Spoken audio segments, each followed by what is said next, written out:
my first question, what was the funniest thing you have seen in Armenia so far?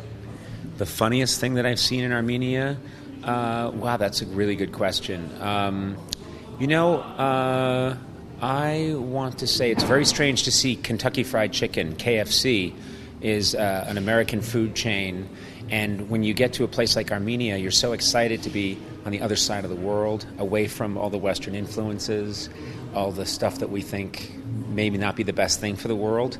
And then you see a KFC and you think, oh my God, why? Why do they let KFC in here? But I've also seen, they have a custom here in Armenia where men interlock their arms when they walk. And it's very unusual. You don't see that in the United States. And so when you see it here, when you first see it, you think, why are they doing that? But then I think that's a great idea. So I started walking with one of my producers. We started linking arms, and I actually thought, this is fantastic. We should adopt this in the West. It's time for us to catch up.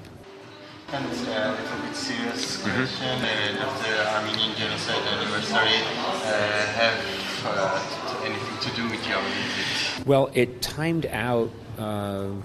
It actually was not the reason that we came was the 100th anniversary, but certainly adds a lot of importance to the visit. And so I think this all happened because I have an assistant who I've worked with for 5 years named Sona Movsesian, and she is always very active on behalf of the Armenian community in Los Angeles, in the United States. And she's always talking about Yerevan. And a few years ago, she asked me to wear a Yerevan T-shirt, and she took a picture of it, and me wearing the Yerevan T-shirt, and she put it on the air. And she put it on Facebook, I think, and a lot of Armenians saw it and were very excited. And so I finally said to Sona, why don't I take you to Armenia, because she has never been.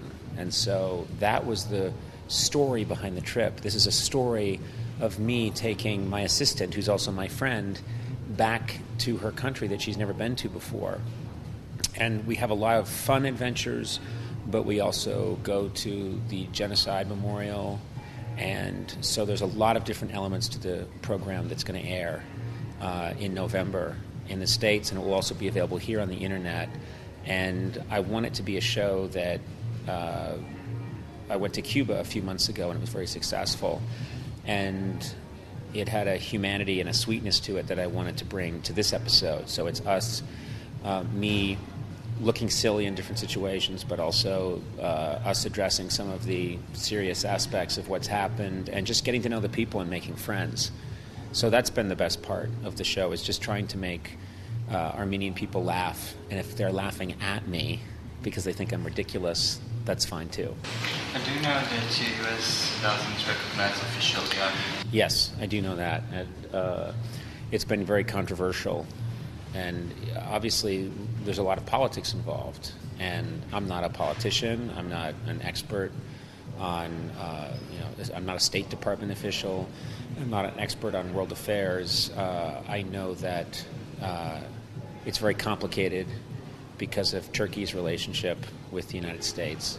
And there's a whole geopolitical set of questions that are beyond me, but I take it on a very human, simple level, which is I wanted to bring Sona here, and I wanted to experience her culture with her and meet her people with her. And you cannot come here and not go and visit the Genocide Memorial. It's an integral part of this country's history and Sona's history. So it was very moving to go. And to me, I just thought, well, I don't know what the politics are, but I'm not going to worry about that. The Kardashian visit this spring to Armenia, and jump into the... Yes. And do you have something to take up this challenge, something more curious? Did you do something? I've done a lot of things. When you see the show, you'll see that I've done many, many, many things. I herd sheep up in Garni. In Garni, I went to Garni, and I'm herding sheep in traditional ancient clothing with Sona. We have a lot of adventures all around Yerevan, And I think people will see that I got very involved in the culture. I went to a lot of different places and had a lot of really fun interactions. And we really tried to explore as much of Yerevan and Armenia as we could in the time that we were here, in the 4 or 5 days that we were here. So I think people will be surprised at how much we actually accomplished while we were here. They'll see that we really did dive into the culture head first. And my last question, you must have seen a lot of Armenia in the US.